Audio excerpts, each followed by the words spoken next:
I ain't have to die to meet the devil. Angels fell and landed in the ghetto. The earth was given to the hands of devils. Then we seen the rise of the devil. We fell for the lies of the devil.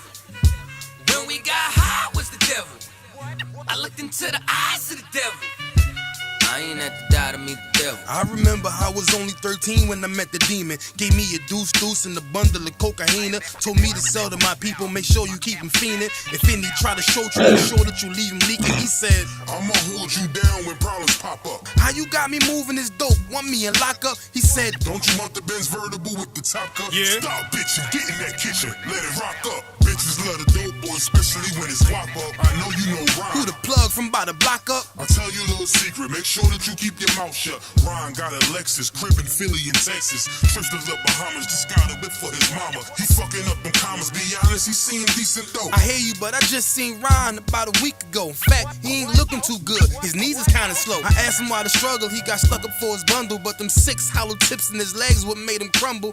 Bitch, he got a house and mama is living good. Said the feds took it all. He right back in the hood. I see you try to play me. You gave us crack in the 80s. Made us abort our babies and making hoes out our ladies. I know you got me gravy, but Satan, you must be crazy. It's gonna take more than them cars when to amaze me. I seen niggas shoot for the stars, but being lazy. Never get their head at the clouds, so you don't faze me. I guarantee that you gon' regret it. Remember I said it. Nah, you could dead it. What you saying? I can't win? Nah, devil, nice try. So until we meet again, I ain't have to die to meet the devil. Angels fell and landed in the ghetto. The earth was given to the hands of devils. Then we seen the rise of the devil. We fell for the lies of the devil. When we got high was the devil. I looked into the eyes of the devil. I ain't have to die to meet the devil. I ain't religious or superstitious, but we been getting fucked and put to the side like a mistress. Police patrolling why? Because prison became a business. They murder one of ours and they start talking about forgiveness. We think that it's alright because we got public assistance. If this ain't hell, dog, what is this? Where was all lives mattered when they killed Osama? There was no peace talk like the Dalai Lama. Bush dropping bombs saying he gon' bring the drama. They got justice, man, they even caught the Boston bomber. But when we riot, they send the military and armor. When we fight oppression, then our people die a martyr. You reap what you sow, some people call it karma. When Christ return, y'all gon' get this harvest like a farmer. Don't tell me don't bring up the past no more. They still trying to settle the score with a side of Shakur. I changed my life and I'm just trying to live life right. But at night I look behind me and see flashing lights, patting me down. You got nothing that's poking me right. I don't smoke or push pills, I gave up my vice. So Mr. Officer, why you wanna take my life? And your honor, why you gave our homeboy's life? I've been wondering why you shot our homeboy twice. Pussy with a gun screaming out that he got a knife. He came from Habibi's spot, it was chicken and rice. Shit's trife, I'm just giving visuals like Skype. Ask Trayvon, Mike Brown, Akai Gurley, Eric Garner, Sean Bell, Philando, Alton Sterling, Jaquan McDonald. The white man is so devilish. Ask Hammurabi, he'll tell you who the devil is. The white man is so devilish. Ask Hammurabi, he'll tell you who the devil is. I ain't have to die to meet the devil. Angels fell and landed in the ghetto. The earth was given to the hands of devils. Then we seen the rise of the devil. We fell for the lies of the devil. When we got high was the devil. I looked into the eyes of the devil. I ain't have to die to meet the devil. I ain't have to die to meet the devil. Angels fell and landed in the ghetto. The earth was given to the hands of devils. Then we seen the rise of the devil. I pray for the demise of the devil. Lord knows I despise every devil. I looked into the eyes of the devil and said, I pray you die, every devil.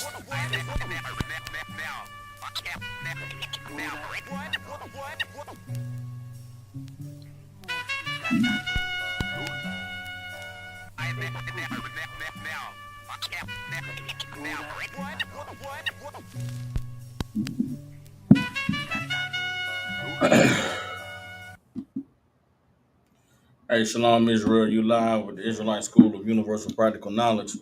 Priest and Captain Soccer War holding down the class live from Memphis, Tennessee. Every Tuesday, Wednesday, and Thursday, we have classes here in Memphis from 7 to 9 p.m. Central Standard Time. You brothers and sisters tuning in, if you got family, loved ones, people you care about in the Memphis, Tennessee, and surrounding areas, get them in contact with the Israelite School of Universal Practical Knowledge.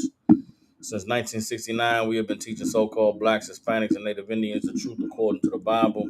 What is the truth? The truth is that so-called blacks, Hispanics, and Native Indians descend from the greatest people that have ever walked the face of the earth. The Bible identifies us as the lost 12 tribes of the nation of Israel. And in the year 2025, there's nothing more important than for God's chosen people to learn the truth of who we are, where we come from, and what our purpose is on this earth. So what we like to do with these classes is give brothers and sisters an opportunity to go into this book called the Bible, to gain the knowledge, wisdom, and understanding that the Most High has placed inside this book, so that we can come back to being the people that He called us to be, and to reclaim our righteous place on the earth as kings, priests, princesses, and daughters of Zion. With that being said, I'd like to start the class off with questions. If any brothers or sisters online have any questions, all you gotta do is type them in. If any brothers or sisters in the classroom have any questions, all you gotta do is raise your hand, and I will call on you. Any and all questions are welcome. If there are no questions, then we're gonna go ahead and get into tonight's topic. What you see is nothing is promised. All right, nothing is promised. And the inspiration for tonight's class comes from, I'm gonna say an epiphany, but there's a reality that has been setting in for me for quite some time, being in the truth, but having come in contact, with a lot more people that are in the world. Really, I don't know, the last few years. And it's a thing that people have in the world that I haven't really understood ever, especially not since I've come into the truth. And it's sort of like a sense of entitlement. It's a sense of being owed something, or just knowing that something is going to happen because of you think about it so much, or because you believe in it so much. And there's a lot of lies and propaganda that's being pushed on God's people that is causing us to believe in the delusion, causing us to live a life that is not worthy of the blessings and the mercies and the promises that God made to His people. You understand? Um, the Bible is very black and white. The Bible's full of a ton of knowledge and a ton of wisdom. There's a lot that can be gained from reading the Bible and from understanding it. Unfortunately, for most of our people, reading the Bible has never been something that was a priority. You understand? Many years before I came into the truth, growing up, being raised Christian, and in my short time of diving into the church before I found the truth, you get taught about God. You get taught about Jesus. You get taught about, having faith and trusting in God, and believing. And you get taught to, uh, wait on God's, promise, wait on the Lord to answer your prayers. You get taught to, put things in God's hands and trust that He's going to come through. But very rarely outside of the ISUPK are people taught to really read the Bible to understand the true nature of God. Very rarely outside the ISUPK are people taught to read the Bible to get in tune with the reality of the power that we serve. All the time when we argue with people who are outside the ISUPK and we tell them about what we believe and about the laws that we keep and the rules that God established for His people, a lot of the times when we argue with Christians and we argue with these people who say that they believe in the Bible and they believe in Jesus, the reality that quickly sets in is that what people are being taught to believe in the church is not what is being shown to be true in the Bible. The God of the Bible and the God of Christianity are not the same God. The Jesus in the Bible and Jesus in Christianity is not the same Jesus. Faith in the Bible and faith in Christianity are not the same faith. Salvation in the Bible and salvation in Christianity are not the same salvation. The promises of God in the Bible and the promises of God in Christianity are not the same promises. And you can take that and apply it to every religion, every belief system that is out there on the earth. The God of the Bible and whatever's being taught by Islam, by Christianity, by the atheists, by Seventh Day Adventists, by Baptists, Episcopalians, and Methodists, and whatever you may think to believe in, it's not the Bible. You understand? The God of the Bible never made any promises to anybody beyond the promises that he made to Abraham, Isaac, and Jacob. And the promises, let's get what is the promise that God made to Abraham, Isaac, and Jacob. Let's just see what is the truth about God's promise in the Bible.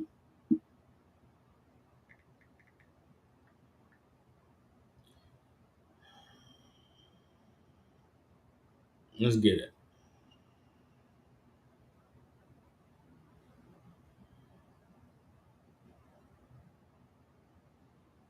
All right.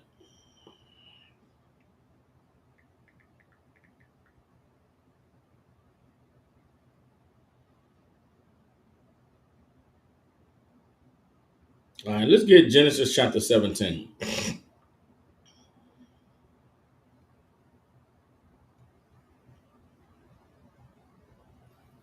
Let's get Genesis chapter 17. We're going to start at verse 1.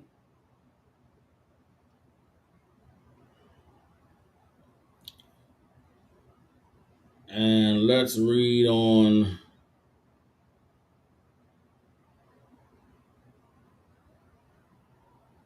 Hold on.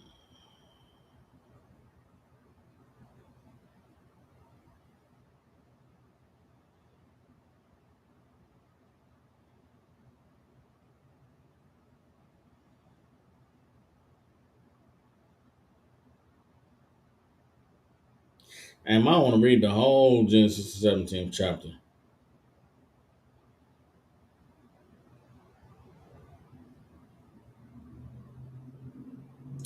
All right, let's get Genesis chapter 17. We're going to start at verse 1. All right. Again, the title of tonight's class is Nothing is Promised.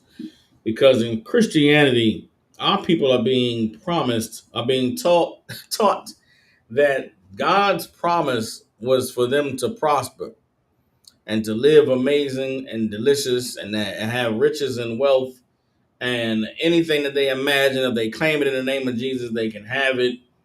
And if they, watch what they say out of their mouths, because the power of the tongue is that whatever they say or they speak, and it makes it a reality and brings it into existence.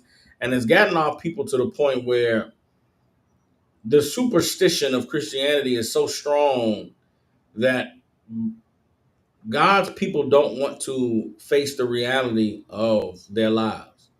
We don't want to face the reality of the situation that we're in. We don't want to face the reality of the times that we're in. We don't want to deal with the reality that all of these promises and all of these things that we were taught about God in church just aren't true. And so if the things that we have been taught aren't true and they aren't bearing fruit and we aren't able to witness all of these promises that we were told we were going to receive, then where do you go to find out about God? Where do you go to learn the truth? Where do you go to correct all of the mistakes that you've been making because you've been living your life based on false information that you received? You got to get into the Bible, man. You got to open the Bible up and read it and find out, what does it actually say about God? What does it actually say about the promises? What does it actually say about how I'm supposed to be living my life? What should my expectations from life be? If I do the best that I can and become the best person that I possibly can be, what is the reward that I can expect to receive? There's nowhere in the Bible where it says that if you obey God and serve Him, that riches and wealth are going to fall abundantly out of the sky. There's nowhere in the Bible that it's promised that if you a woman and you just pray hard and you work hard, that God is going to send you a man and he'll love you and only you and take care of you and your children that you had with another man. There's no promise in the Bible that if you come into the truth and you serve God and obey him, that he's going to give you 2 and 3 wives and they won't argue with you and they won't fight and you'll just have wonderful sex with beautiful women and live a peaceful life. There's no promise in the Bible that if you obey God and do everything he said to do, that there won't be an oppressor on the earth that is here to try you and to torment you and to do all manner of evil, wicked things to really see if you serious about serving and obeying God. There are no promises from God that anything is going to happen in your life.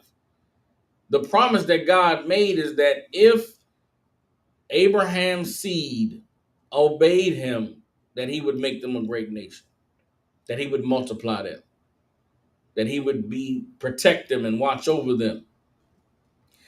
Now, what does that mean for each of us as individuals in our own lives? It doesn't mean that you're going to have a wonderful life. It doesn't mean that everything is going to be fine all the time and you're never going to have to stress and never going to have to worry. You read the Bible, you read about the people who were under God's covenant, the people who obeyed God, they didn't have a wonderful life. Everything didn't go good for them all the time. They struggled and they suffered and they were oppressed, and many times they were broken and in hunger and in thirst and in jail and in prisons. But it was their trust and their standing on God's covenant and obeying his word that caused them to get deliverance, that caused them to be at peace. And right now we have all of the conditions of the suffering and the plagues and the punishments from God with none of the comfort and none of the peace, because we don't even have the knowledge that the way that we get ourselves right in the midst of our dark times is by obeying God. Genesis chapter 17, verse 1. It says, and when Abram was 90 years old and 9, the Lord appeared to Abram and said unto him, I am the Almighty God. Walk before me and be thou perfect. The Most High came to Abraham at 99 years old and said, I'm the Almighty God. Walk before me and be thou perfect. At 99 years old, God appeared to Abraham and said, be perfect. Abraham hadn't lived the perfect life. Abraham hadn't done everything that God said for a person to do. You, at whatever age you are, you find out that Christianity is a lie. You find out that all the things you was taught in church weren't true. And you find out that all the things your grandma believed and your mother believed and the way that you were raised, those things aren't real according to the Bible. You shouldn't be so prideful as to reject God. You shouldn't be so prideful as to say, well, to hell with, because you find out your religion is a lie, you just say to hell with God. You throw God away and throw the Bible away. You'll never even face the correction that you need, because when your belief in Christianity is destroyed, you'll throw the Bible away too. The Lord came to Abraham after he lived a long life on the earth. And the Lord said to Abraham, walk before me and be thou perfect. Let me keep reading. Verse 2, and I will make my covenant between me and thee, and will multiply thee exceedingly. And Abraham fell on his face, and God talked with him, saying, as for me, behold, my covenant is with thee, and thou shalt be a father of many nations. Neither shalt thou name any more be called Abram, but thy name shall be Abraham, for a father of many nations have I made thee. And I will make thee exceeding fruitful, and I will make nations of thee, and kings shall come out of thee.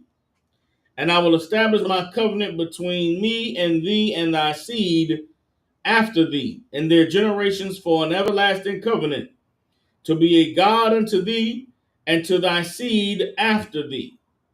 Everybody understands?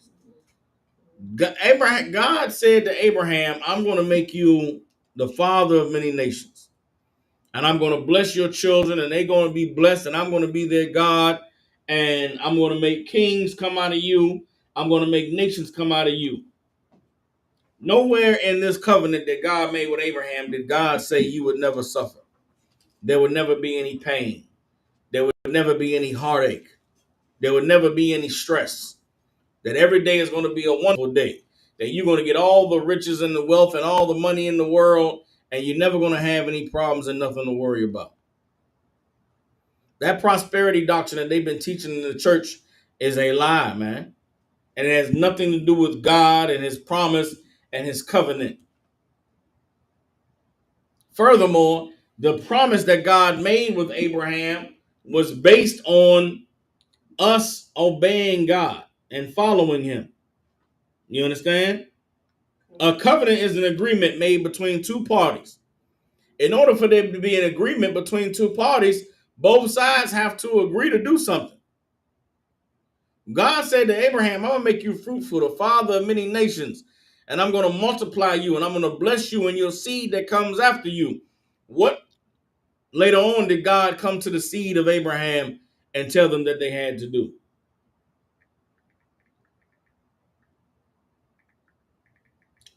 Let's get it. Give me hold up.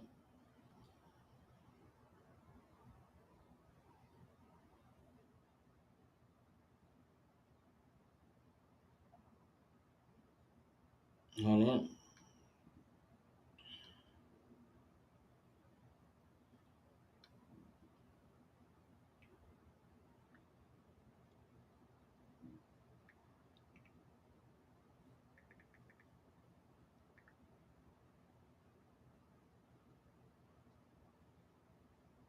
Bear with me.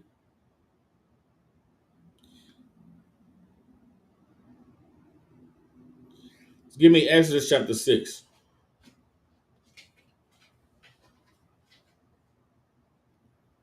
Let's get Exodus chapter 6.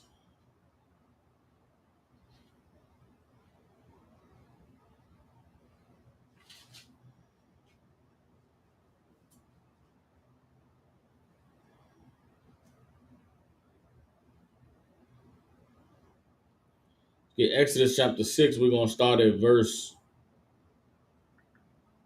2. Exodus chapter 6, starting at verse 2.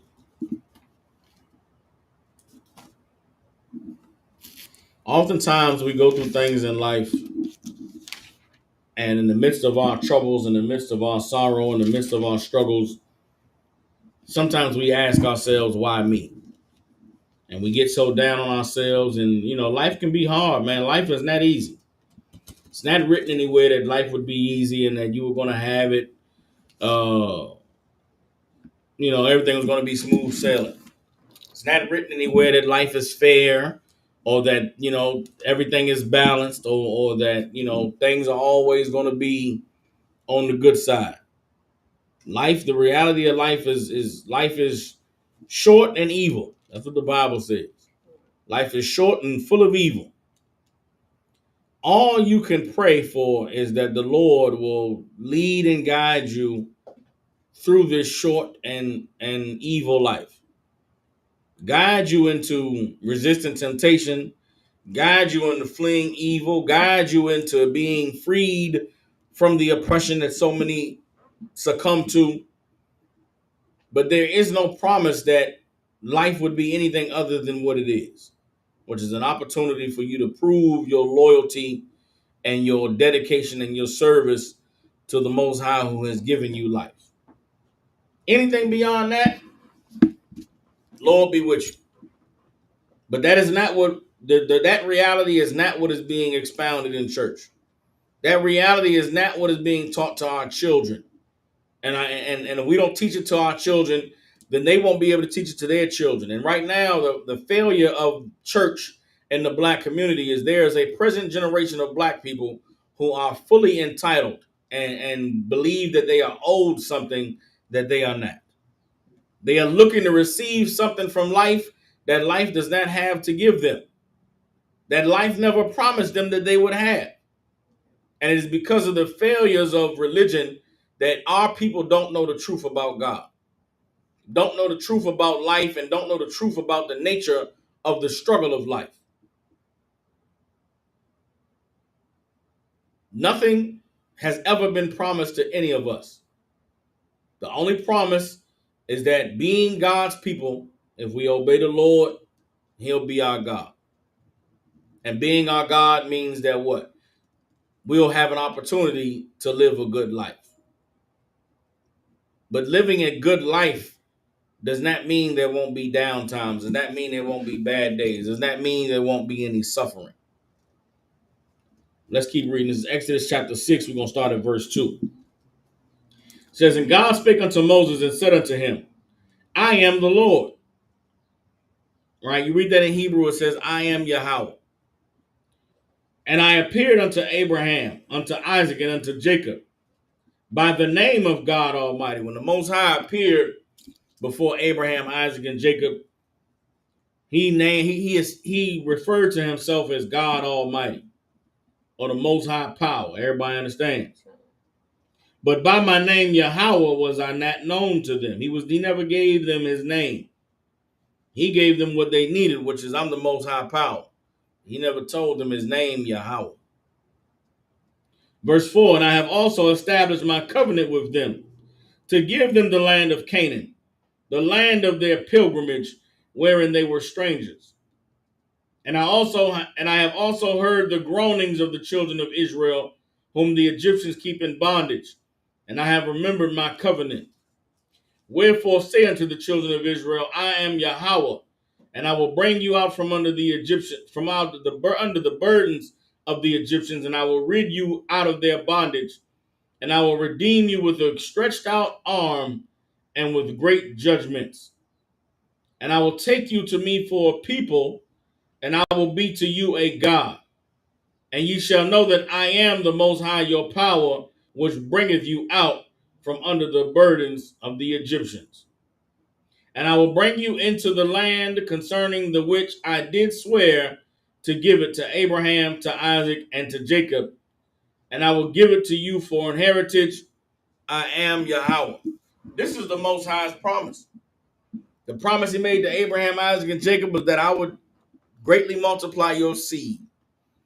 And I will be with them and one day make them a great nation, and I will be their God, and they will be my people.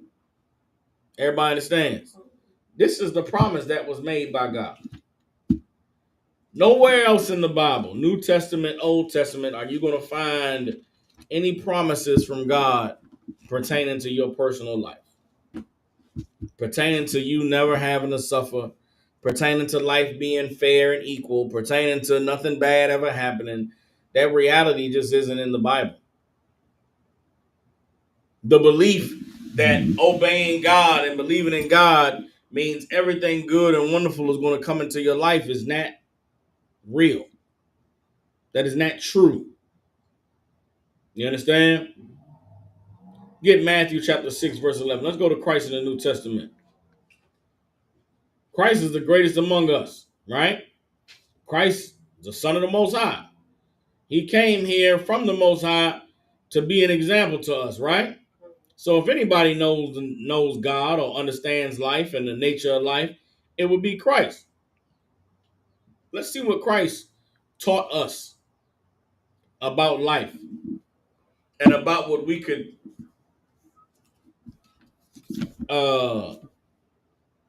learn to expect out of life.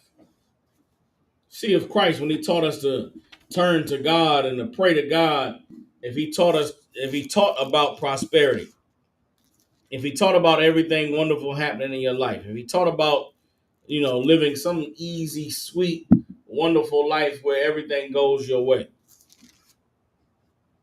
Again, the Jesus of the Bible and the Jesus of Christianity are not the same. You understand? This is Matthew chapter 6. We're going to start at verse 11. Let's hold on. Let's go up further. Let's go Matthew chapter 6, verse 5. All right? Start at Matthew 6 and 5. Christ said this, and when thou prayest, thou shalt not be as the hypocrites are, for they love to pray standing in the synagogues and in the corners of the streets, that they may be seen of men. Verily I say unto you, they have their reward. Who is Christ talking about? He's talking about your pastor. He's talking about those people who stand up in church and give such a great prayer, pray such an amazing prayer that everybody in the church is feeling emotional and crying and thanking God. Christ said, "Don't be like that." He's talking about the Muslims who make it a public show to bow down on their rug and to pray 5 times a day facing the east and to make sure that everybody sees them get down on their knees and say their prayers. Christ said, "Don't be like them. They are hypocrites, and guess what? They have their reward." Imagine that. Imagine Christ saying that the people that stand up in front of everybody and give an amazing prayer, they are hypocrites. That is as powerful a statement today in 2025 as it was in the year 50. You understand? Like Christ absolutely understood the spirit of somebody who portrays that they are of God, but shows you that they believe in God, but they do nothing that God says to do. And it is still true today. And don't think it stops with the Christians and the Muslims. This goes to those Buddhist monks praying in those temples and meditating 20 hours out of the goddamn day, sitting in solitude, where everybody gets, people go study the Tibetan monks and all of that. They study the damn East Indians that worship Krishna, that don't bathe for 20 years at a time. Christ is talking about all of them. Everybody that's doing something for show to be seen of how dedicated they are to God, they are a hypocrite. You understand? Verse 6, but thou, when thou prayest, enter into thy closet. And when thou hast shut thy door, pray to thy Father which is in secret, and thy Father which seeth in secret shall reward thee openly. But when ye pray, use not vain repetitions as the heathens do. What is that? Again, the Muslims, those Buddhists, those,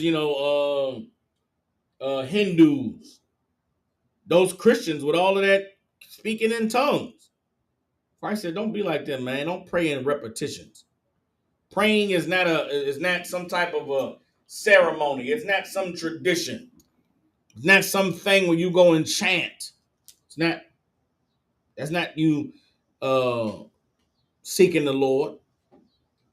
Again, the God of the Bible is not the God of Christianity.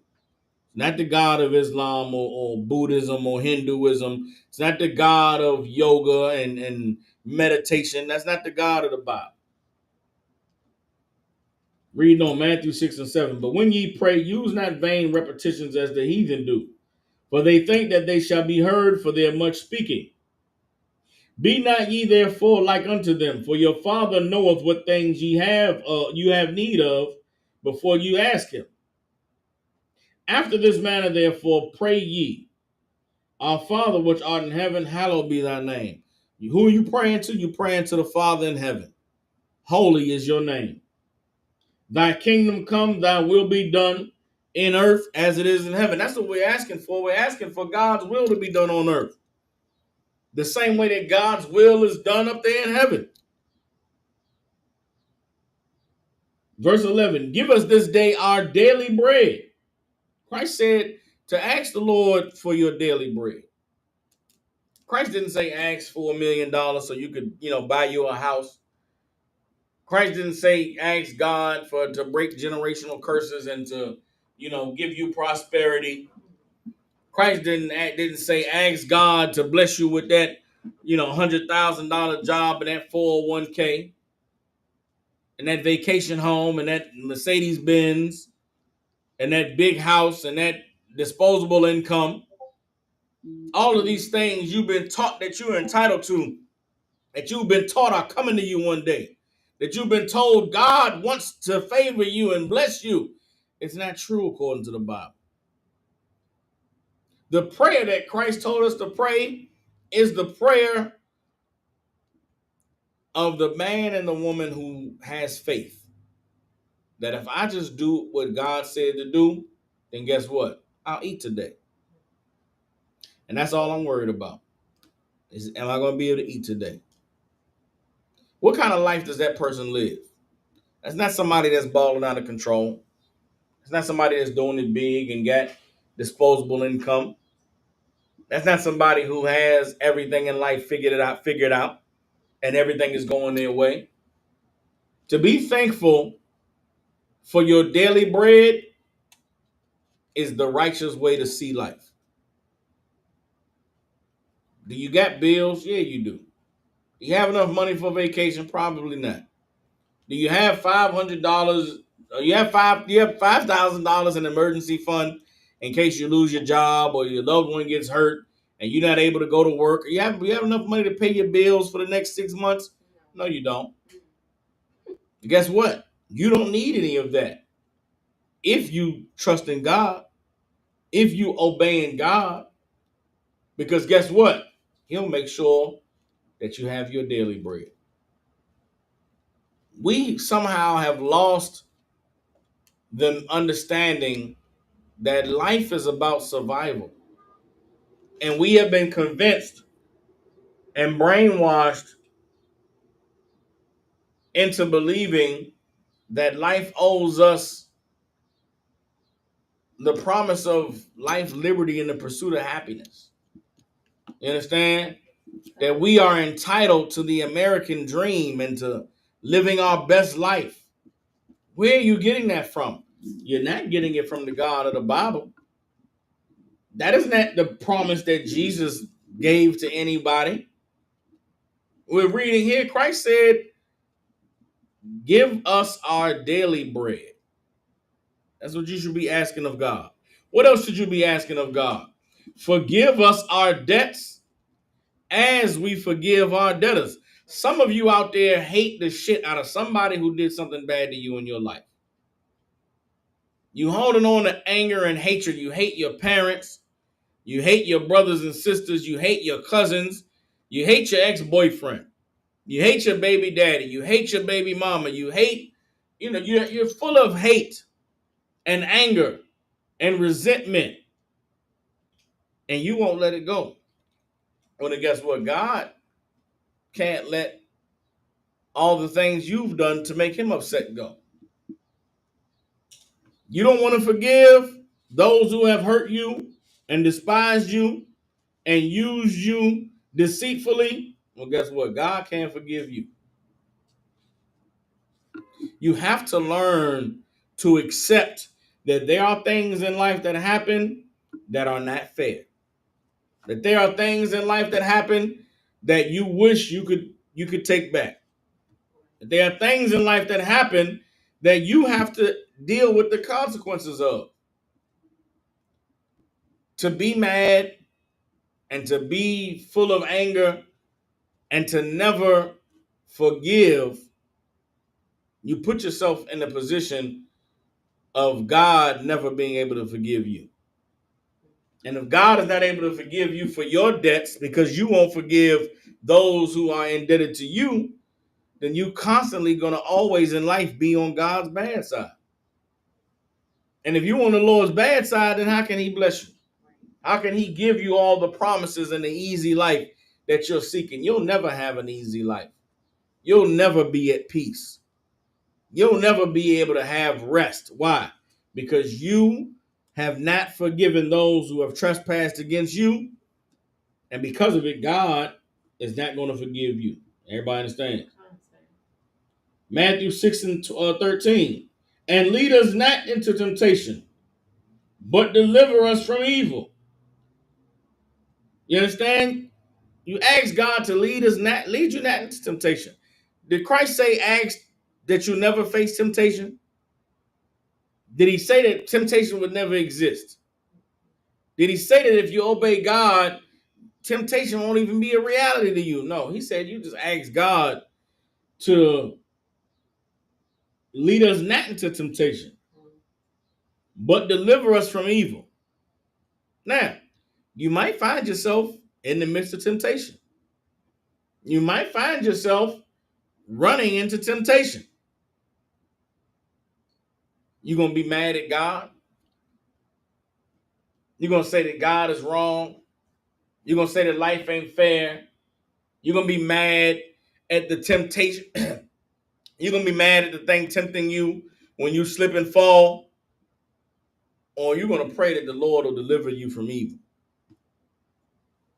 Life, when you break it down to the very, very simplest terms, which Christ does in the Lord's Prayer, is life is something that you have to live one day at a time.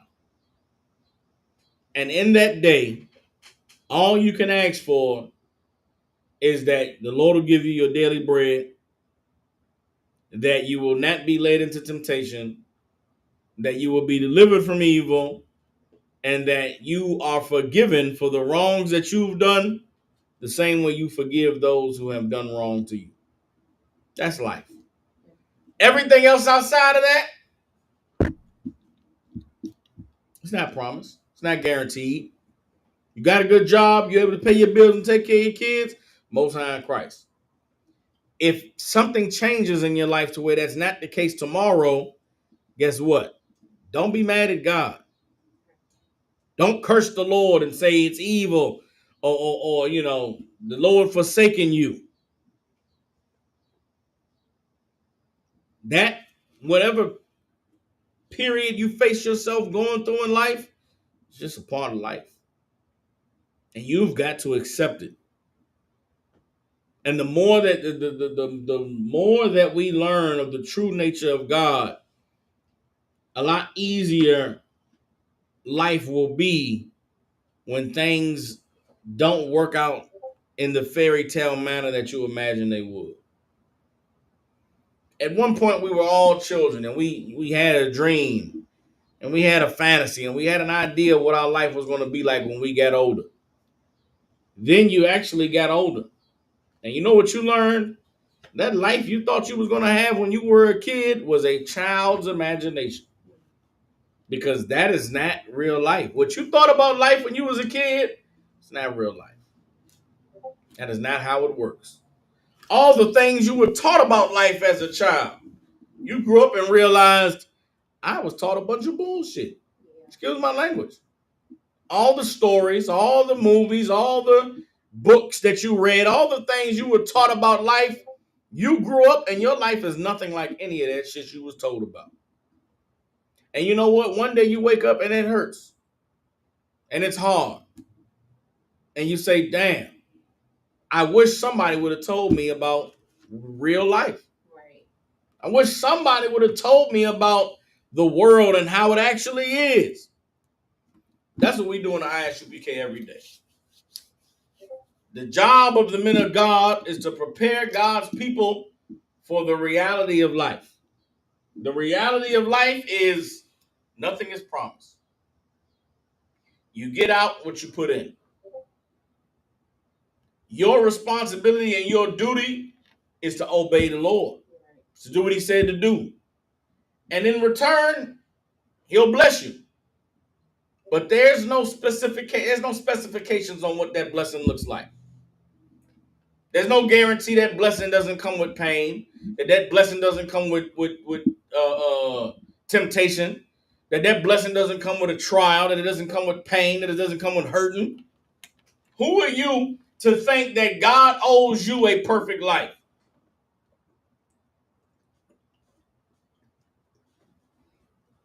Who are you to think that God owes you a painless existence? Who are you to think that you deserve the easy road? Who promised you that? Who told you that? What have you done to deserve the easy road? What have you done to deserve a free pass? Everybody else got to go through life and struggle and overcome, but you just get the golden carpet rolled out for you? You better than Job. You better than Christ. You better than David. You're better than Solomon. You're better than Ruth and Esther. These people we read about in the Bible faced unimaginable horrors, unimaginable tragedies and traumatic situations. But your life should be better than theirs. Nah. That is not the truth. That is not God. That is not reality. The reality, life is hard, short and full of evil. But if you have faith and if you trust in the Lord, then you should pray and ask that he gives you your daily bread. You should pray and ask that he forgive you your debts as you forgive your debtors. You should pray and ask that he lead you not into temptation and deliver you from evil. And then from there on, accept whatever comes your way.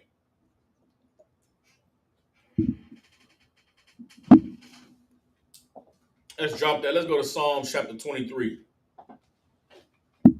Let's go to Psalm chapter 23. The God that you are being taught about in church is not the God of the Bible. That all loving and all happiness and all peace and all the good, wonderful things happening to you in life is not the God of the Bible. The God of the Bible requires you to endure hardship. The God of the Bible requires you to face temptation and overcome it. The God of the Bible requires you to go through the storm and be in pain and cry and plead unto him so that he can deliver you. The God of the Bible is of no effect if you go through life and never suffer. He loses his power. You go through life and everything wonderful happens to you, then what is the purpose of God? God is necessary because life is so hard. And where you believe that money is going to solve everything. Money is not going to solve your problems. You could have all the money in the world, and guess what? All of your problems in life are still going to be there. They'll just be there with bills paid. You suffer with a lack of motivation, you can get all the money in the world. It's not going to motivate you.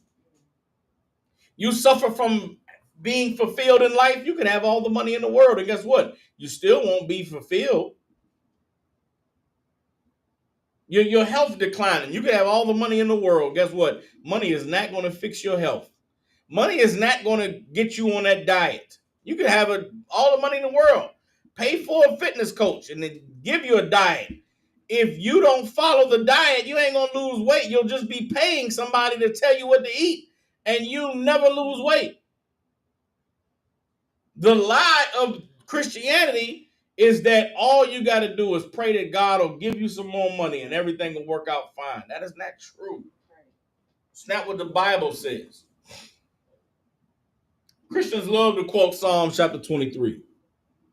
It is a psalm of David. The Lord is my shepherd, right? Let's go down to verse 4. Here's what people don't understand and don't want to accept about all of the prayers and the songs and all the thanks of God, the testimonies of triumph that exist in the Bible. Everybody who ever triumphed in the Bible faced unimaginable, horrible conditions.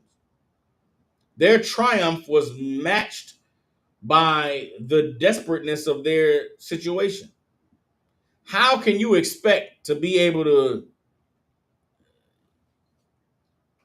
champion God for blessing you and being there for you in your life, and you never have to go through the suffering, never have to go through the unimaginable horror?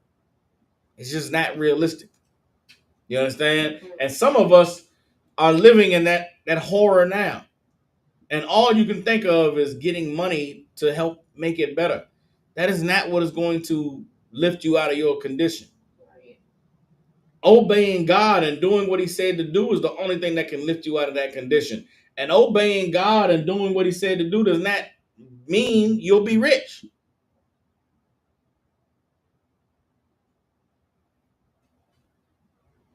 We're in Psalm chapter 23. We're going to start at verse 4.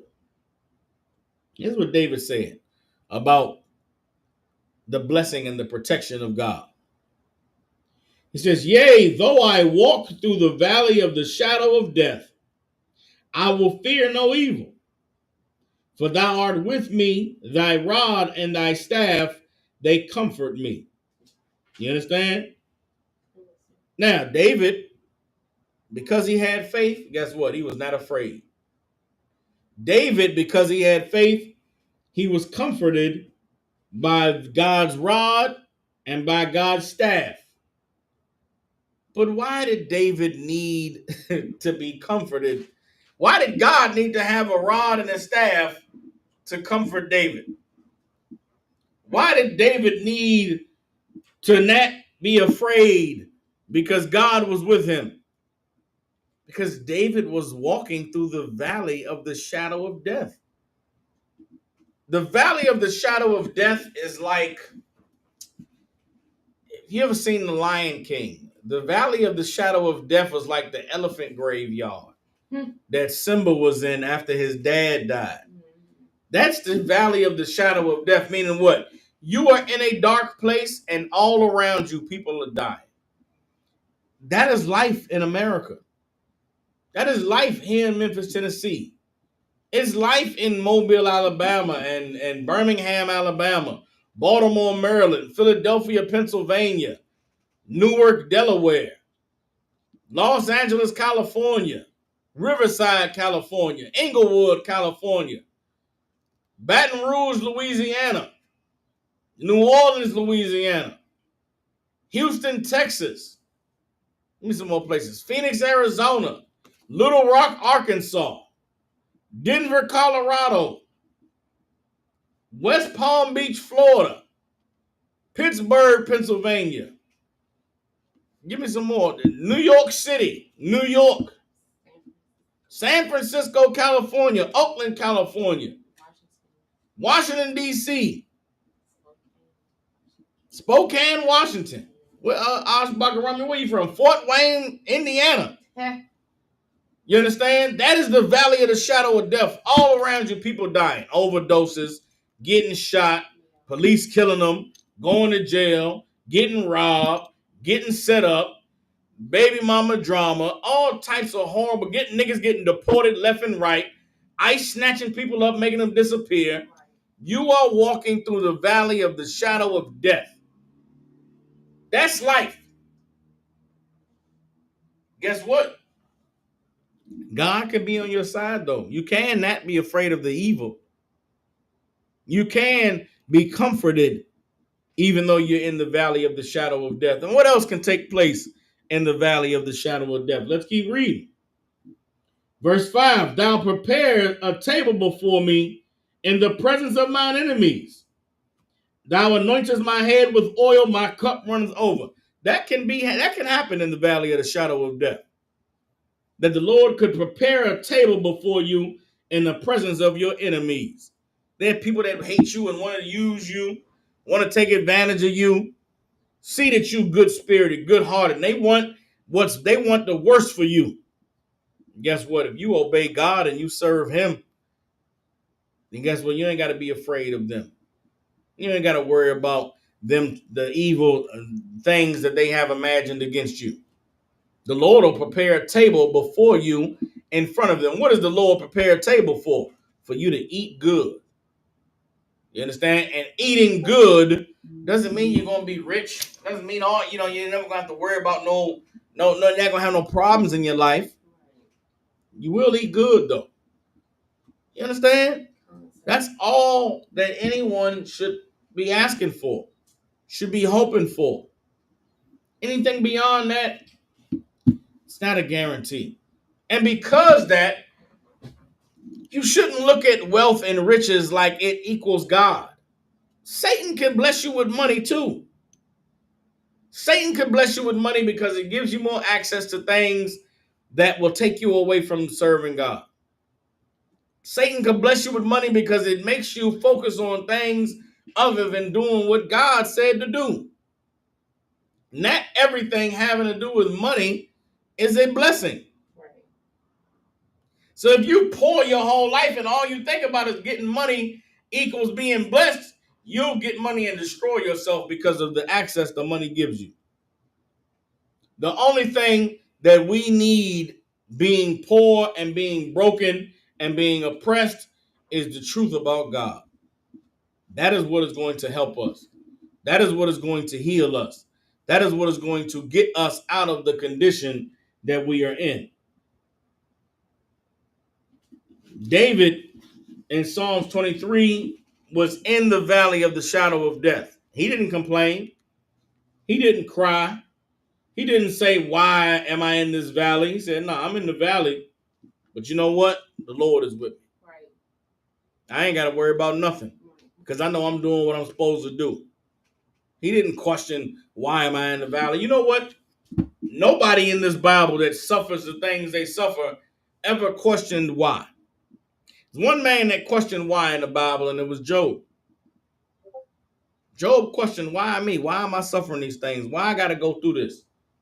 Why did Job question? Because Job knew he did everything he was supposed to do. Who among us can say that we can take Job's position? What have you done in life to never have to suffer anything? What have you done in life to never be tempted, to never be tested? And when your test comes, is your test the test of Job? Your struggle in life isn't, man, I was rich and had everything, then I lost it all. And now my health is failing me. My family is dead and gone.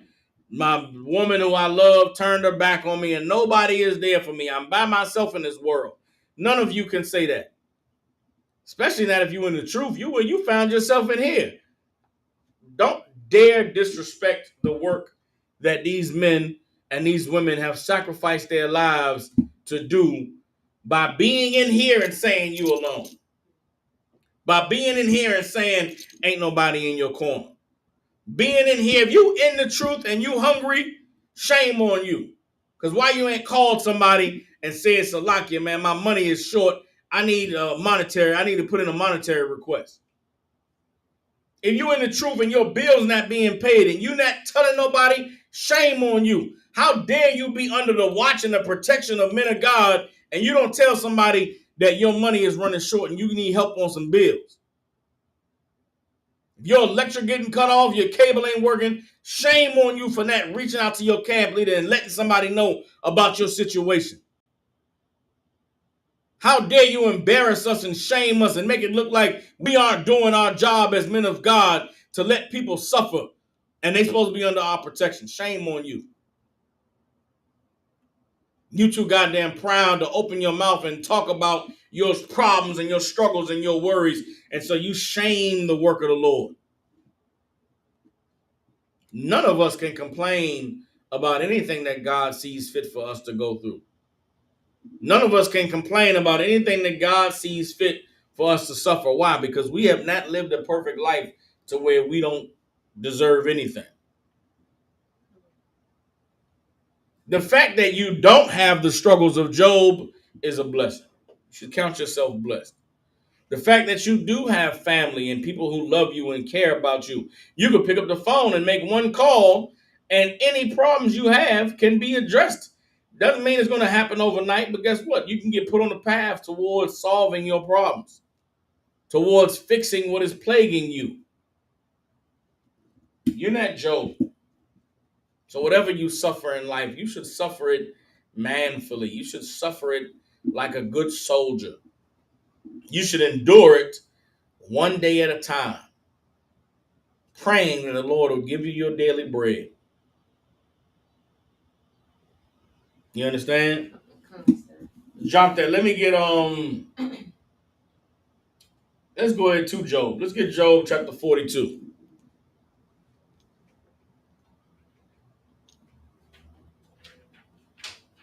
If you know somebody, being in the truth, man,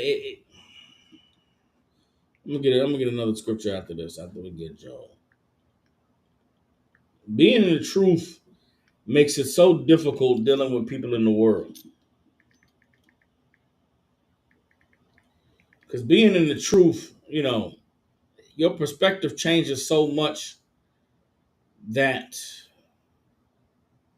the audacity and the pride and the entitlement of someone in the world, it can really anger you. And it can shock you that there are people who really believe that they are owed something out of life, that they are entitled to something that you ask them, who told you that you would receive that?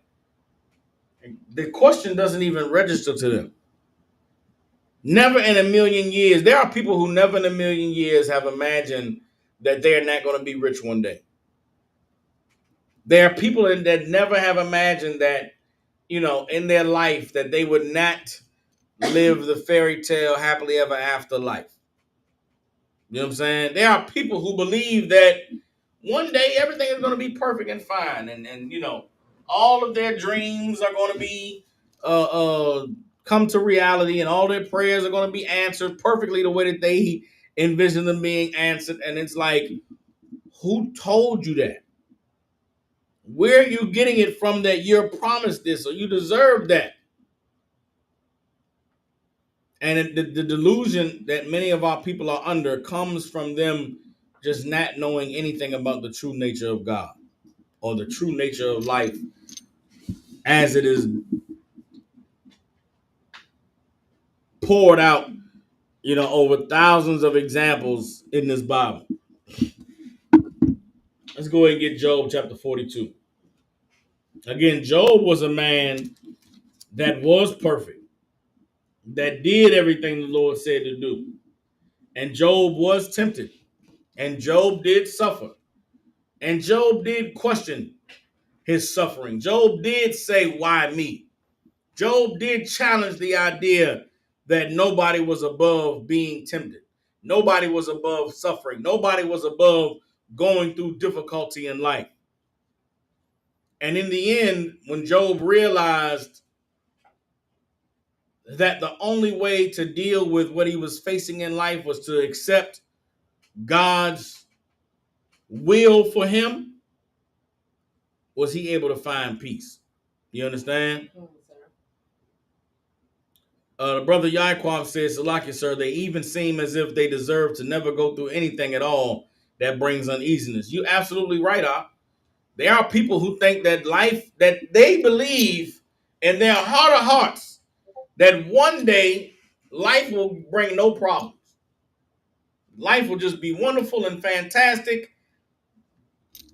That day is never going to come. Even if tomorrow Christ returns and we go into the kingdom of heaven and we're living in the kingdom of heaven, don't you know niggas still gonna have to do work? Right. Still gonna be a job. The men who are rulers gonna have to rule in the kingdom of heaven. You know what ruling looks like? Ruling looks like getting up at 5 a.m. and reporting to your office or where your ruling takes place.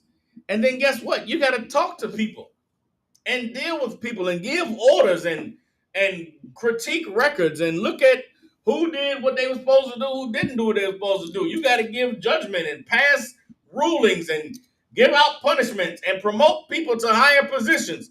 All of that is work, my nigga. Guess what? While you're working, you're not at home with your family. Some of you brothers think in the kingdom of heaven, you're going to have 10 wives, right? Okay, you got 10 wives. There's 24 hours in a day, my nigga. You're not going to have sex with all 10 of them women in that day. And you got to go to work, and you got to rule, and you're going to be a father, and you're going to have kids. What do you think life is going to be? Magic? Who going to raise your kids if you got 10 wives, and you got to rule, and you got 24 hours in a day, bro? While you're not having sex with all 10 wives every day, how are they going to feel while they not having sex with you? They don't get to see you. Oh, you women out there, you think that there are women right now who believe that God has a man that is reserved for them and only them.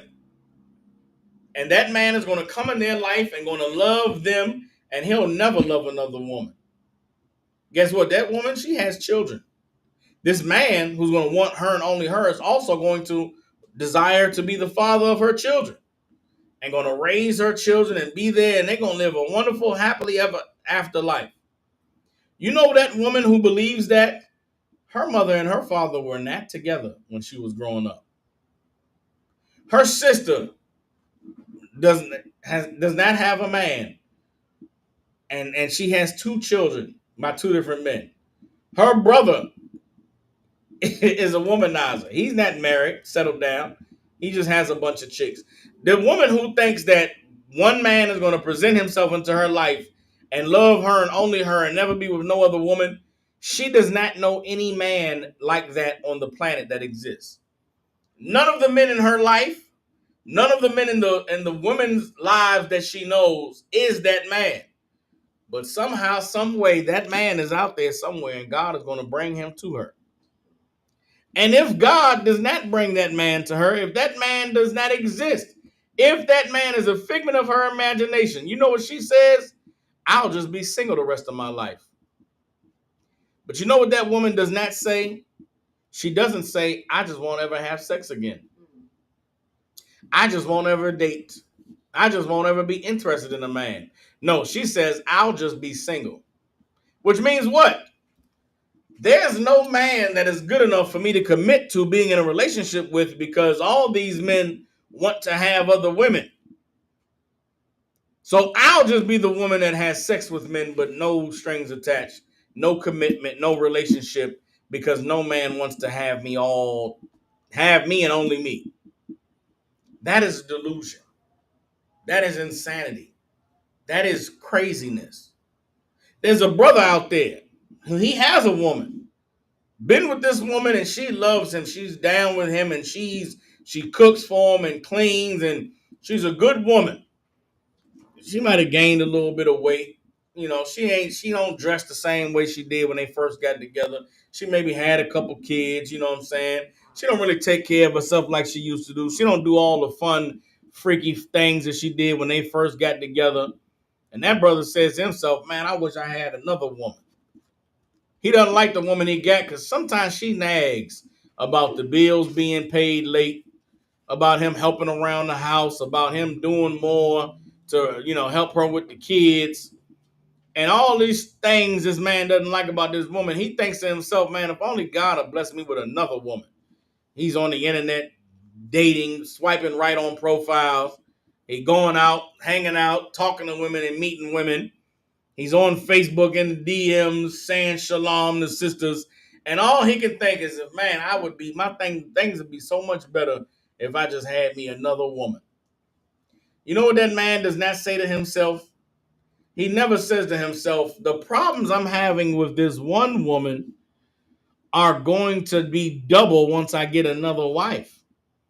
If I can't manage keeping this one woman happy, if I can't manage being satisfied with this one woman, if I can't manage getting my life in order and being a father to my children and a husband to my woman and a priest to the people of God and doing my job and my duties and my responsibility, handling the slavery and the little bit of money I got to manage my bills, and if you can't do that with one woman, somehow in your mind, having two women is going to be easier. Because God said a man can have more than one woman. Brother, you are playing yourself. You are out of your mind. Yes, God said a man can have more than one woman. Are you entitled to that, though? Have you earned that? Have you deserved it? What accomplishments do you have on display to say, yeah, I could be a man of two women, of three women? I could love them and lead them and talk to them and guide them and make sure that they have everything they need. And I could work my slavery and pay my bills. And I could be a father to my children. And I could fulfill my duties and responsibilities as a priest of God. Yeah, I can do all those things at the same time. Nigga, do you know how much work that is? Do you know how much stress that is? How much trouble that is? There's no days off. You can't call out from being a husband. You can't call out from being a father. You can't be too tired to be a priest of the Lord. But God said man can have more than one woman. So you run it up. You are delusional. You are out of your mind. You're not entitled to it. It's not a promise. That's why you never have it. That's why it doesn't work out for you. Now, if it does work out for you, Most High in Christ, if you are deserving of it, then you will have it. If you are capable of maintaining it, the Lord will give it to you. But it doesn't mean it'll be a free ride, that it won't come with pain and heartache and frustrations and anger. Having one woman is challenging to your manhood. Why? Because if you got a good woman, she's going to require you to be better. If you have a good woman, the man you are today is not going to be good enough 2 years from now. Why? Because in those 2 years, she's going to grow closer to you and learn more about you. And she's going to see that you can be more, that you can do better. And guess what? You're going to have to give her more. You're going to have to do better. And if you don't, she's going to challenge you. The challenge ain't going to be, oh, nigga, it's not going to be a nag. It's not going to be an argument. It's not going to be a fight, but it's going to be a disappointment, a letdown that she has. And you're going to feel it. You're going to see it. You're going to know this woman sees me and knows that I should be better. And you're going to feel it inside yourself. I should be better. I should be doing more. The Lord has blessed me and given me this opportunity and given me this and that. And I should be better for myself and for this woman and for our children. Brother, if you don't put in the work to be better, then you're going to be miserable. And it's going to be, life is going to be hard. And you're going to be in a dark place. And you know how you get out of that? The Lord, trusting in the Most High, asking Him to give you your daily bread, praying that He would forgive you your debts as you forgive your debtors, praying that He would lead you not into temptation, but deliver you from evil. That is the reality of life.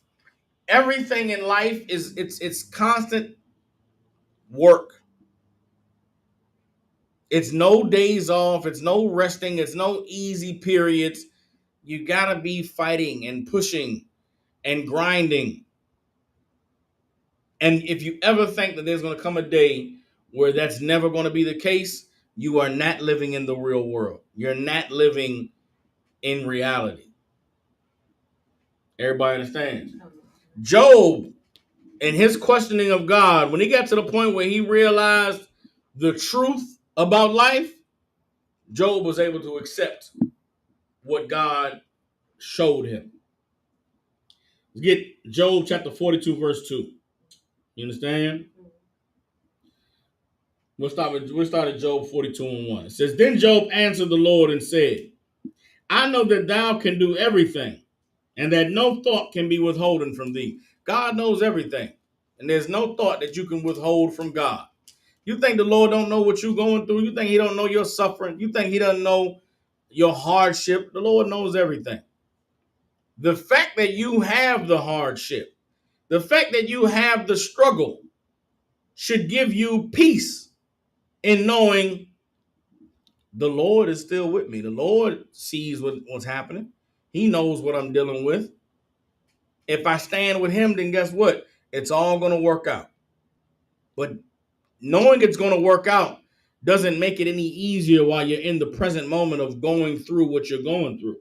Everybody understands? Verse 3, who is he that hides counsel without knowledge? Who hides counsel without knowledge? What does that mean? To hide counsel without knowledge, meaning what? You can't have a plan or a thought and an idea about something with no one knowing about it. You ever heard the term man plans and God laughs? That's this. You got a plan. You think it's without knowledge? You think God don't know what your plan is? You think God don't know what you're trying to do? He knows.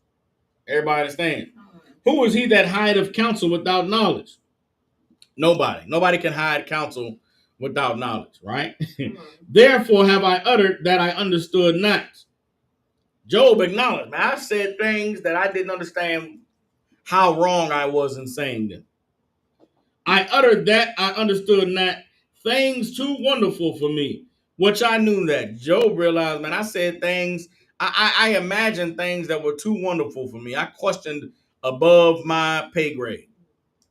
I questioned above my level of understanding, right? Verse 4, Hear, I beseech thee, and I will speak.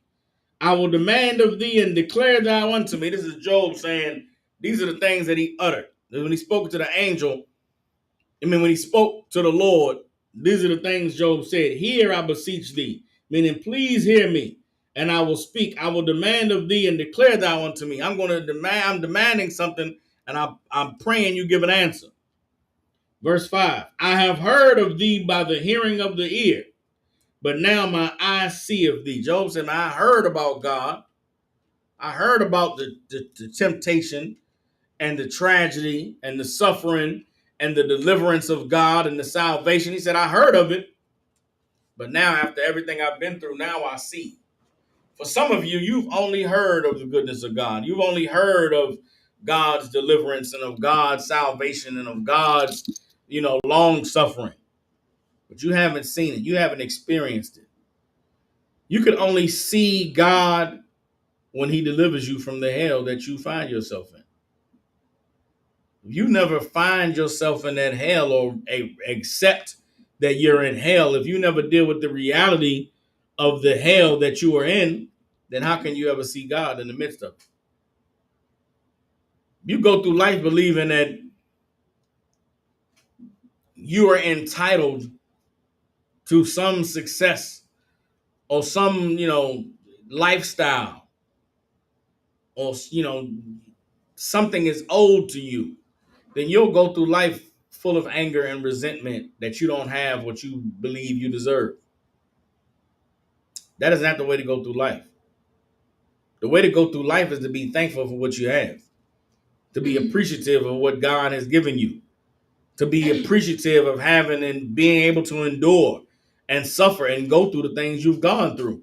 If you're constantly looking at life based on what you don't have, as opposed to being thankful for what you do have, then you'll never be able to receive God. Because rather than being thankful for the small blessings, you'll ignore that and say, God ain't real because he ain't giving me what I asked for. And if you think about your life and people who you know, there are some people who absolutely live their life angry at the world because of what they don't have, rather than being thankful to God for what they do. Everybody understands? The only way to truly see God is to be thankful for the things that you have, not to be angry and mad about the things that you don't. Christians who believe in prosperity are always angry about the things they don't have, which is why they constantly want more. There is no blessing that is a blessing enough. There is no amount of money that is money enough. There is no level of living that is good enough because they always want more. They deserve better.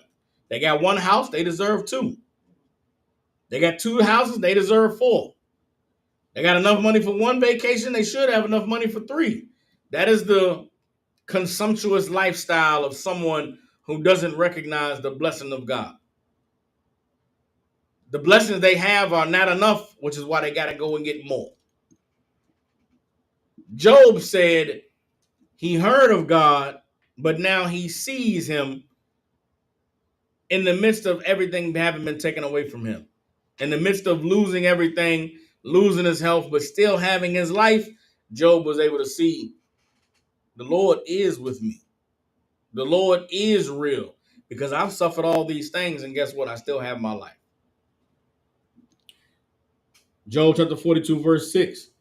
Wherefore I abhor myself and repent in dust and ashes. Job said, man, I realized how wrong I was for questioning the Lord.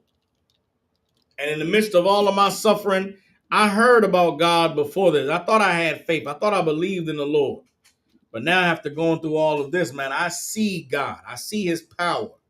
I see his authority. And I see that whatever he sees fit for me to have to endure, then God is righteous. Because in everything I've suffered, God has never left my side. Job said, I abhor myself because I questioned God. I abhor myself because I doubted God. I abhor myself because I thought I was above any suffering.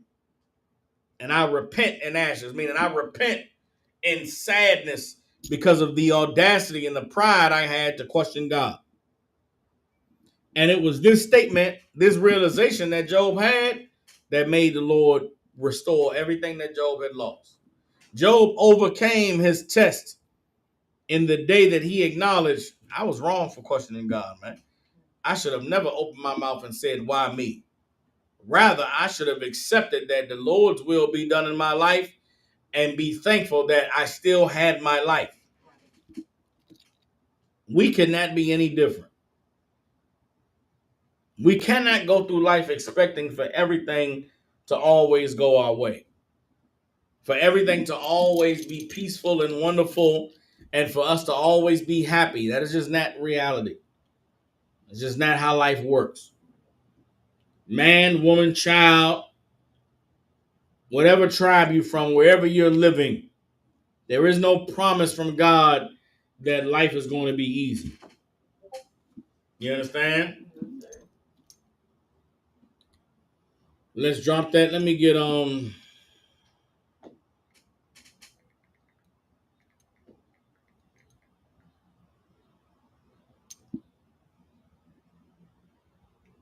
on.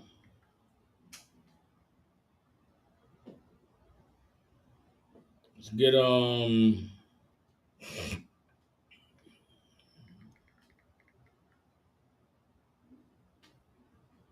on.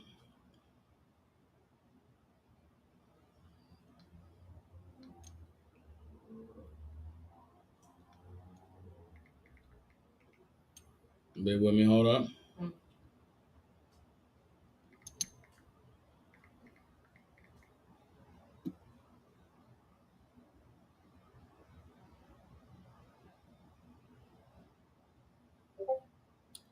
Give me bear with me.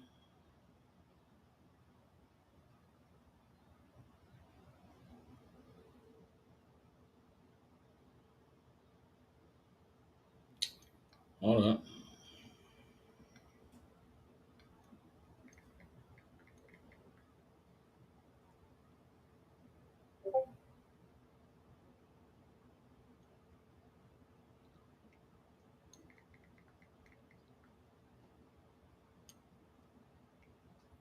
Let's go. That's what it is.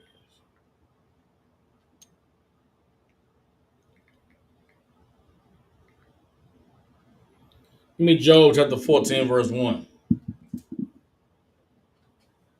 Let's get Job chapter 14, verse 1.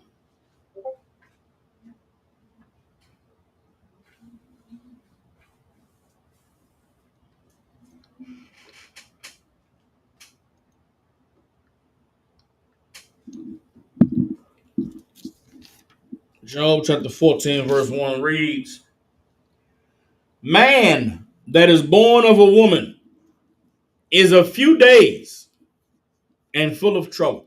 That's what the Bible says about life. Who is man that is born of a woman? Every single one of us on the planet Earth. Man that is born of a woman is of a few days and full of trouble. You only live, life is short, and your life is full of trouble. You understand? Here one day, you're gone the next, and in between is just trouble. That's it. The Bible doesn't say life was going to be easy, life was going to be good, life was going to be fair, everything is going to work out in your favor. Nah. The Bible says exactly the opposite. And understanding this and knowing this, what should you do? You should pray and ask the Lord to give you your daily bread, to forgive you for your debts as you forgive your debtors, to be with you and comfort you as you walk through the valley of the shadow of death. So, like you said, you was gonna say something? Nah, Salaki Cap, let's just decide.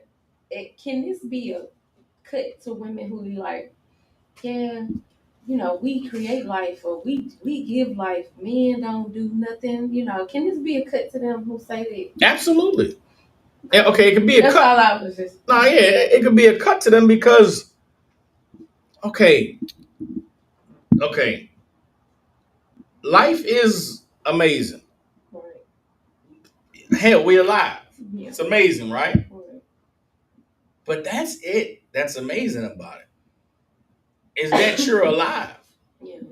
Everything else in life is hard. None of us are living the life that we want. We're living the life that we have to live.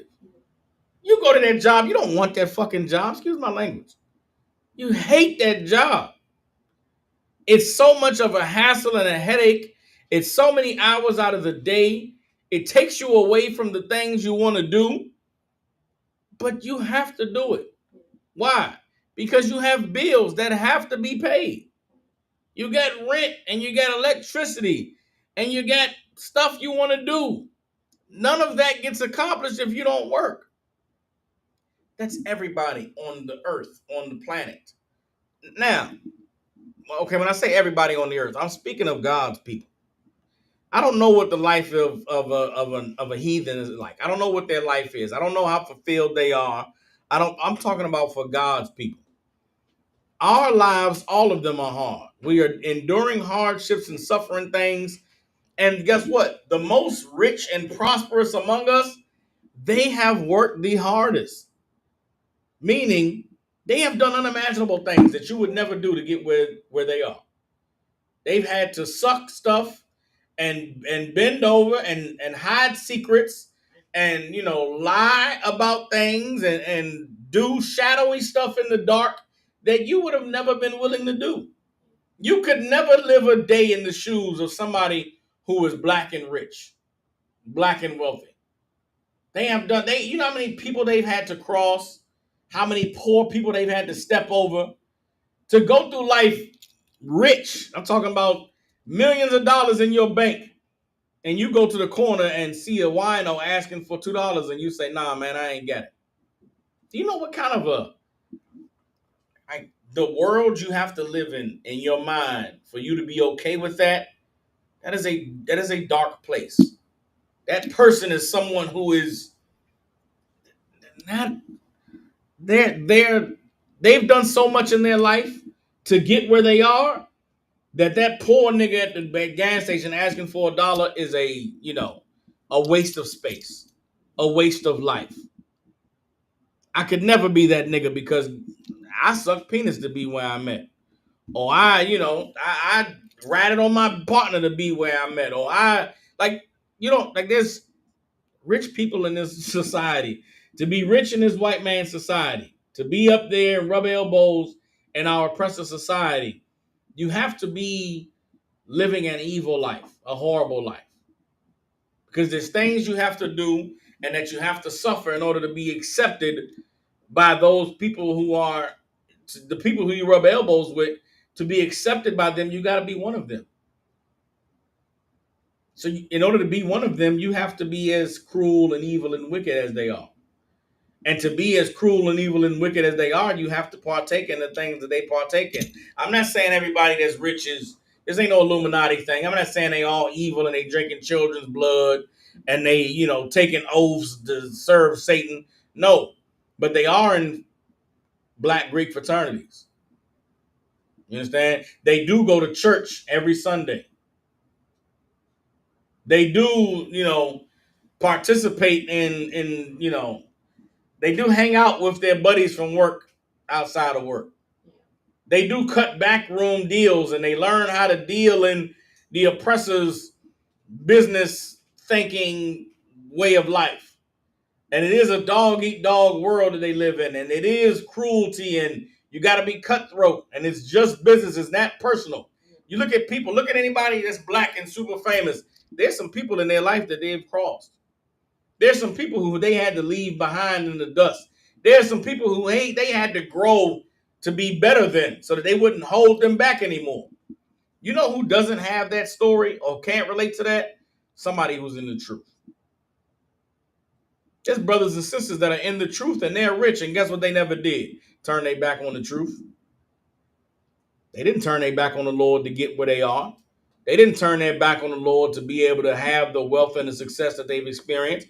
Guess what? There's brothers and sisters in the truth that are poor, living check to check, barely getting by, having just enough to get their daily bread. And guess what? They aren't turning their back on the Lord. They aren't forsaking life for a better opportunity. No, they're standing with the Lord and they're enduring and they're getting what they deserve.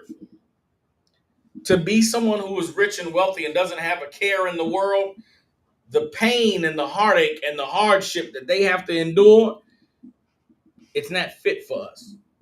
You understand what I'm saying? That's why the rich basketball player who makes generational money to set his family up for success, his son is a homosexual. His daughter is a whore. His wife is cheating on him. He's having an affair with men behind closed doors, and their life is absolutely miserable. But you know what? They rich though. They got that money. There's no there is no easy way. There is no golden ticket. There is no free ride in life. And there is no promise that life is not going to be hard. That is a lie that has been taught to us by religion, by Christianity, by the pastors who peddle the delusion and the lies of our oppressor. You understand? Let's drop Job chapter 14, verse 1. Let me get 1 Timothy chapter 6, verse 7. 1 Timothy chapter 6, verse 7.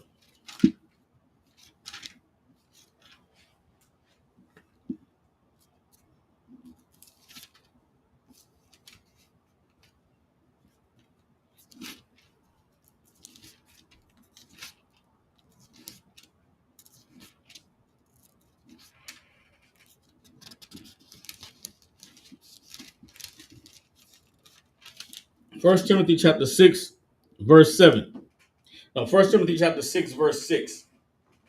Well, no, Timothy chapter 6, verse 7. We brought nothing into this world, and it is certain we can carry nothing out. Now, that's a statement in and of itself. You in your life miserable because of the things that you don't have, not accepting or realizing that you came in this world with nothing. Life is very temporary, man. And whatever your condition is that you are in right now, it is a very temporary condition. You up top, you up right now. You winning and got everything, and life is wonderful and amazing, and there's no drama, there's no turmoil, there's no suffering, there's no pain. Guess what? That is temporary. You at your lowest point in life right now. You broke, you don't know how you're gonna pay your bills. Your woman is mad at you. You and your husband beefing. You don't have anybody to comfort you or to love you or to tell you it's going to be all right. Man, it's so miserable and your back is against the wall. Guess what? That is temporary. That's going to pass very, very soon. What you should remember is you came in this world with nothing. You know what else you should remember? Let's keep reading. 1 Timothy 6 and 7. And it is certain we can carry nothing out. So you come in this world with nothing, and when you die, you take nothing with you. Verse 8. And having food and raiment, let us be therewith content. Then guess what? You know what should be enough for you? Having food and clothes. As long as you're not bucket naked, as long as you have your daily bread, what are you complaining about? What are you so sad for? What are you so disappointed about in life? For remember, Abraham was 99 when the Lord said, follow me and be perfect. Walk before me and be perfect. What are you, 21, and you didn't get to go to college and you got a baby and, things ain't working out with your baby mama and what, life is over now? She going to put you on child support. And know what? Your life is not over. Stop whining and crying and being so sad and woe is me. How about you get on your job and be about the business of doing what God said to do so your condition can change? Because you came in this world with nothing. If you got food and clothes right now, then guess what? You're doing a lot better than you did when you came into this world. And you're doing a lot better than where you'll be when you leave this world. Everybody understand? Verse 9, but they that will be rich fall into temptation and a snare, a trap. They that will be rich fall into temptation and a trap, and into many foolish and hurtful lusts, which drown men in destruction and perdition. Those people who sit around worrying about how much money they don't have, worrying about all the things that they can't do, worrying about all the places that they can't go, they fall into many hurtful and diverse lusts. You want to know how a woman becomes a whore on a stripper pole, or selling vagina on the internet, or selling vagina on the streets? I live in Memphis, Tennessee. It's certain streets you ride down, you see prostitutes out in the summer heat. It's baking right now. There's a place I can go and watch women with their full butt cheeks out, getting in and out of cars, doing sexual favors to strange men, and you say to yourself, how did they get there? For the love of for the because they want to be rich. They don't want to work that 9 to 5 job. That's too hard to get, living check to check. To work a warehouse job and get paid once a week. Nah, I'm getting that fast money. I'm getting that good money. I want to live like the bitches on the videos. I want to buy me a bag and do this and do that. That's why they sell them vagina, because they fall into many diverse and hurtful lusts. You understand? There's a man that he wants to be a pimp. He a pimp. He the reason why them women out there selling vagina. He in their ear telling them, yeah, baby, just stick with me. We're going to do this and we're going to do that. And you say to yourself, how did this man become so low down that he lives his life day by day, lying and abusing and gaming women up to get them to sell their body so that he can have a little bit of money to do what?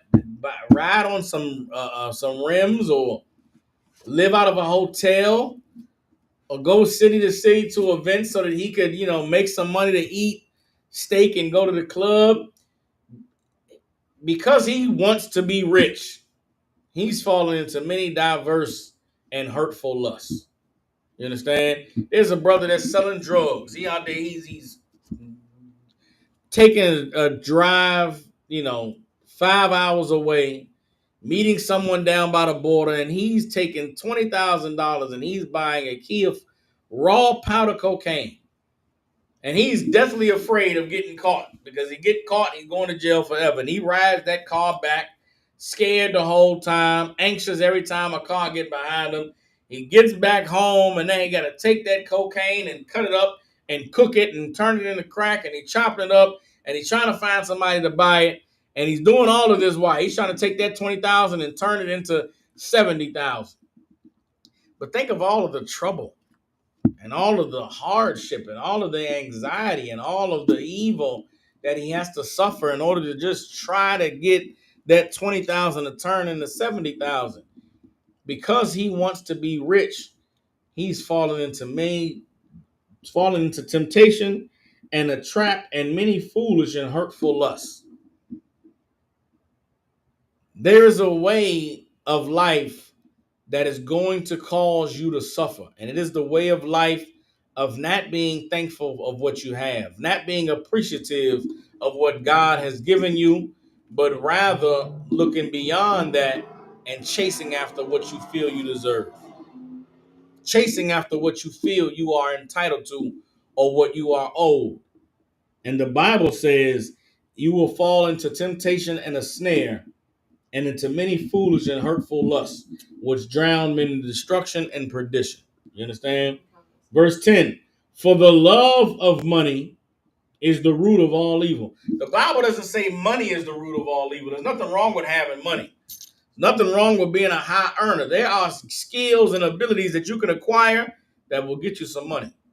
I was young. God blessed me to get into an apprenticeship and become an electrician. At any time in my life, even right now, the one eye, if I needed to, I could go be an electrician. And I could make enough money to take care of my family. I could make enough money to be able to feed my daughter and put clothes on my back. And I would be content with that. You understand?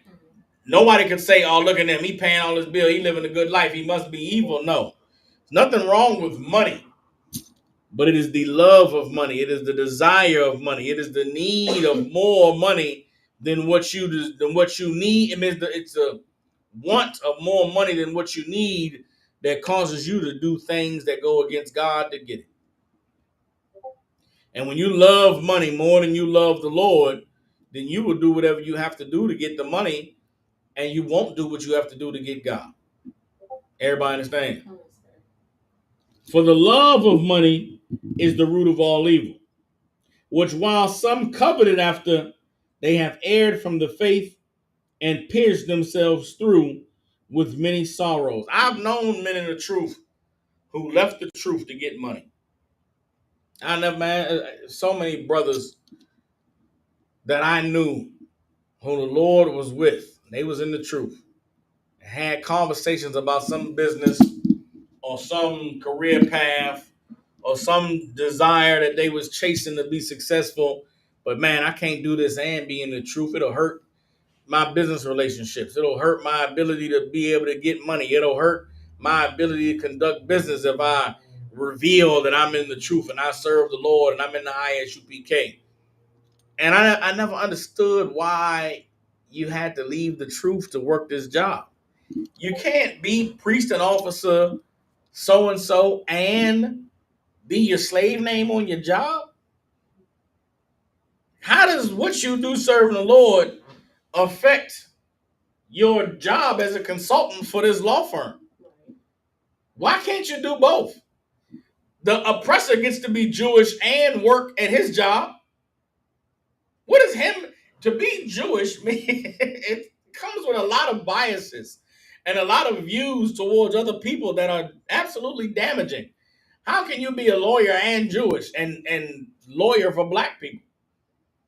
That's a conflict of interest. Guess what? Somehow they're able to do it. You see, they able to do it, but you in your mind can't, I can't be an Israelite and work this government job. Nigga, why not? What about the government says you can't believe in God? You're just looking for a reason not to serve the Lord. You're looking for a reason to choose money over the Lord. Here's what these brothers and sisters know. They know they can't do both.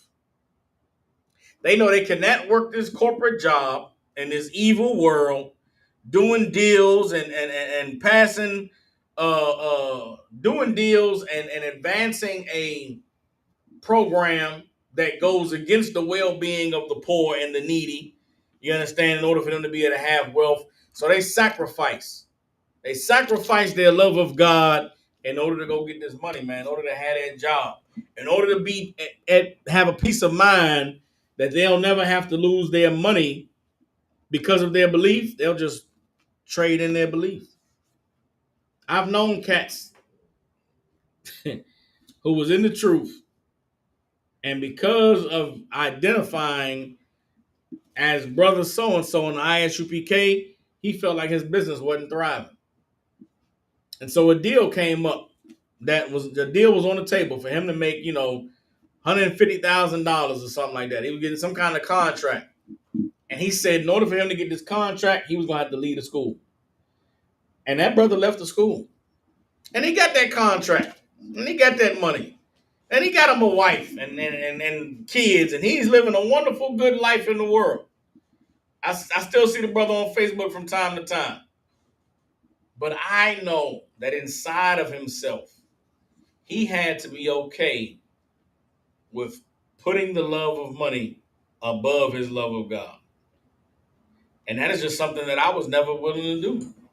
I would have rather been broken poor my whole life and obeyed God than to have turned my back on the truth so that I could live a good, wonderful, delicious life. And I think about brothers like him now with everything going on in the world. How does he feel knowing that the world that he traded in God for is being destroyed now? It's falling apart. It's society, the government, everything that's happening right now. You need God more now than at any other time ever in the history of humanity. If you don't know God, then what do you put your trust in? What do you hang your hat on? If you're somebody that's been chasing the American dream, you look out now at the landscape and you look at the economy and the tariffs and the trade wars and the falling value of the dollar. How do you have peace and sleep good knowing this place is falling apart? You have to believe that it's not falling apart. You have to believe that everything is going to be all right and everything is going to work out and I live the American dream, and I'm a God-fearing American, and I'm a citizen, and I got my papers and the 14th Amendment. Like, you gotta believe in the lie of America if you don't believe in the truth of God. And religion is designed to teach you that the lie of America is something you can put your hopes and your trust in. God is showing us every day that that lie is not is that the reality of our lives is that we believe a lie. And God is doing it because he wants you to turn to him and accept the truth about life and the truth about this world and the reality about who you are and the reality about your life. The reality is that life is not easy. Nothing is promised to us. The only promise is that God said that if we obeyed him and kept his commandments, that he would be our people. I mean, that we would be his people. And that he would watch over us and protect us and he would multiply us. But God did not promise that we would never have a bad day. God did not promise that everything in life was always going to be all right. God did not promise that we would not face temptations and face hardships or face oppression. And so now in the midst of it, we should not be complaining about what it is that we're going through. Everybody understands? It's Ecclesiastes chapter 1, verse 18. And understanding this makes it so that when you encounter people in the world,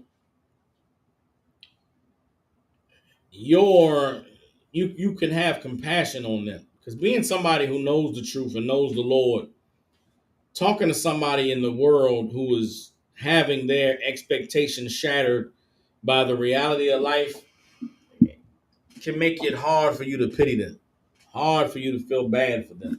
There's so many people that I've talked to and I encounter, and they have an expectation out of life that is so set in a lie and a delusion that to argue with them and fight with them over the truth is just too much.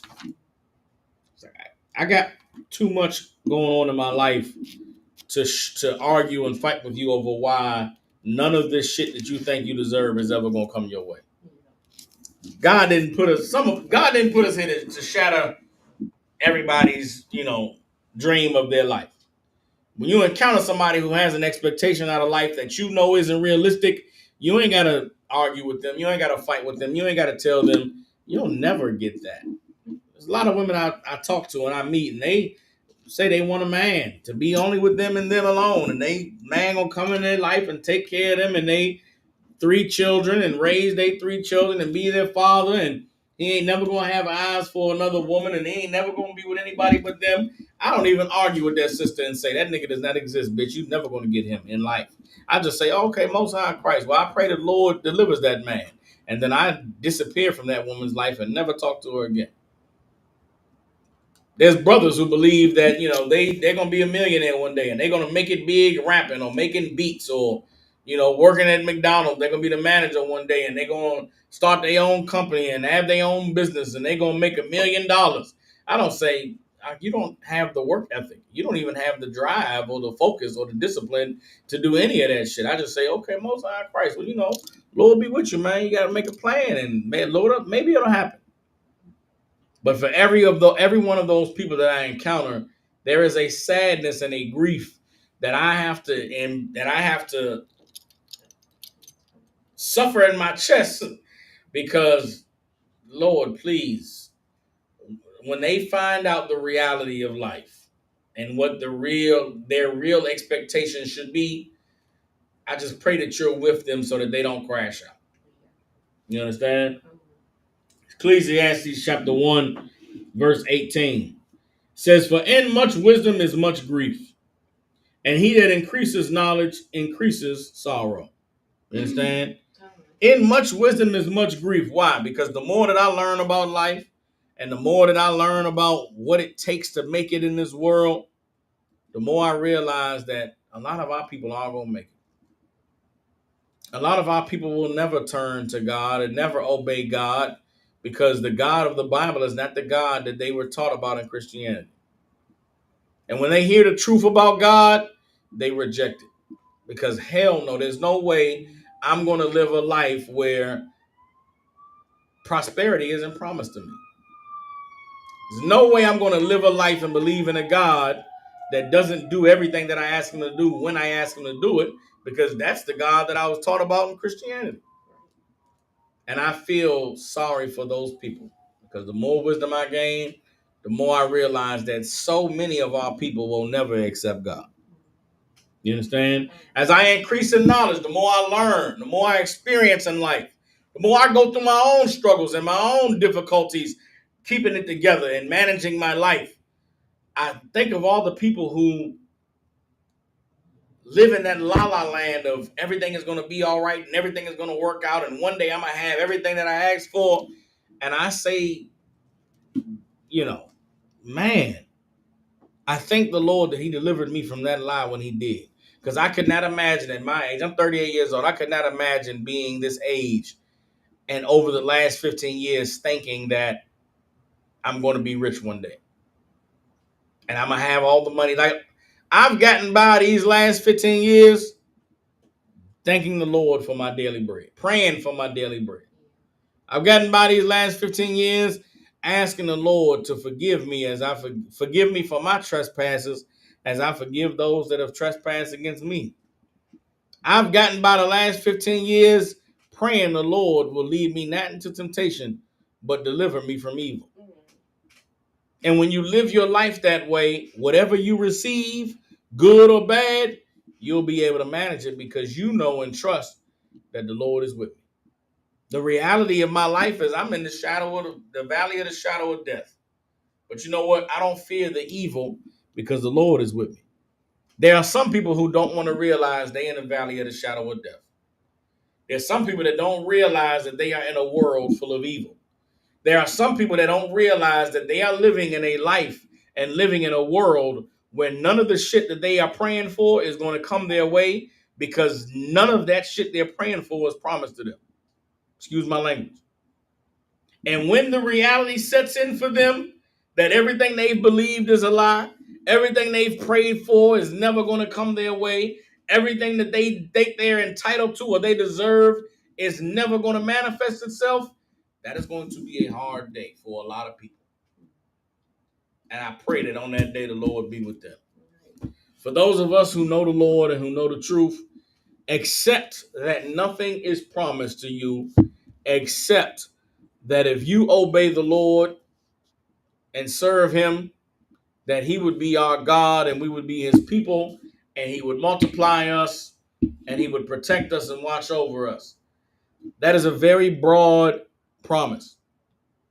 And it doesn't dwindle down to every day of your life being a good day, to everything in your life working out the way that you expect it to, and you being entitled to receiving all of the things that you desire in your heart. The reality is that man who was born of woman is of a few days and full of trouble. And as Christ taught us, we should pray that the Lord will give us our daily bread. And with that, you should be content.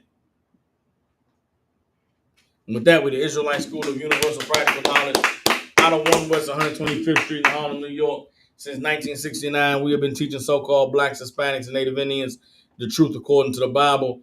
What is the truth? The truth is that so-called blacks, Hispanics, and Native Indians descend from the greatest people that have ever walked the face of the earth. The Bible identifies us as the lost 12 tribes of the nation of Israel. And in the year 2025, there is nothing more important than for God's chosen people to learn the truth of who we are, where we come from, and what our purpose is on the earth. With that being said, you brothers and sisters have family, loved ones, people you care about in the Memphis, Tennessee, and surrounding areas. Get them in contact with the ISUPK. You understand? We got a school here in Memphis at 3000 Walnut Grove Road. Again, 3000 Walnut Grove Road. If you go on Google, ISUPK Memphis, there's a number you can call to get counsel, to get help, to get assistance with anything you may be struggling with in life. And with that, I'll see y'all for class tomorrow. Israel Shalom.